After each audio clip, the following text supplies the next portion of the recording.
இப்போ யார் chia seed சாப்பிட்லாம்? நீங்கள் ஒரு 1.5-2 வயசு குழந்தையிலேருந்து பெரியவங்க வரலும் எல்லாரும் சாப்பிட்லாம். இப்போ யார் சாப்பிடக்கூடாது? Only people digestion problem, loose motion ஆகிறவங்க மட்டும் இதை அடிக்கடி எடுக்க வேண்டாம். மற்றவங்க ரெகுலராக அதை எடுக்கலாம்.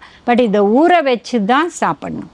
ஸோ நிறைய பேர் டயபெட்டிஸ் இருக்கிறவங்க டெய்லி ஏதாவது ஸ்வீட் கிரேவிங்ஸ் வேணும், இல்லை ரொம்ப வெயிட் இருக்கிறவங்க. இப்போ சின்ன பசங்க பார்த்திங்கன்னா 20 வயசு ஆனால் 120 கிலோ 130 கிலோ இருக்காங்க.